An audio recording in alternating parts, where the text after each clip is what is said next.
Meantime, right now, Cabot, Conway, Beebe, Sherwood, Bryant, Little Rock, and other cities have all built or tried to build sports complexes in Central Arkansas in recent years. THV 11's Carter Thweatt looks at why communities are racing to create these opportunities and how they can deliver the value for the cost.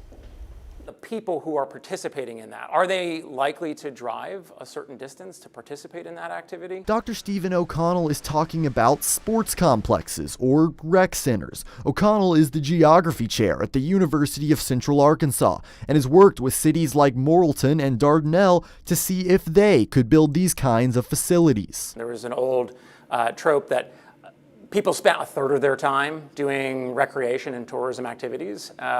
Most people do that within 10-minute drive of their home. So a lot of that is very local. It's very dependent on where people live and what's available. And over the past few years, O'Connell has noticed a trend of more and more becoming available. It's the communities that are on the outskirts of the major hub in the city.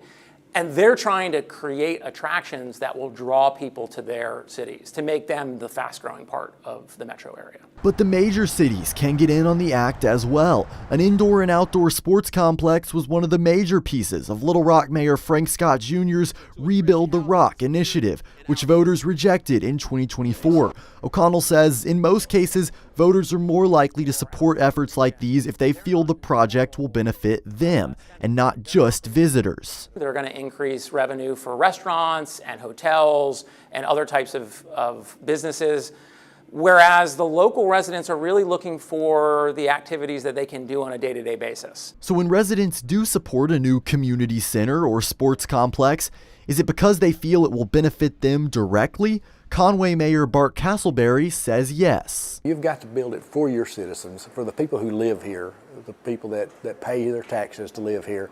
You've got to build facilities that they want. Castleberry knows what he's talking about. In 2022, he got voters to overwhelmingly support 2 bond issues to build a new community and aquatic center, as well as a new soccer complex. It was up to the voters, and so we had a special election and they voted to approve it, and as soon as they did, we got our bond sold and got after it. Another successful election took place in Searcy in 2024. Voters approved 2 bond measures to build, among other things, a new community center, an outdoor water park, new baseball and softball fields, and upgrades at Berry Hill Park, where I met City Planning and Development Director Richard Stafford.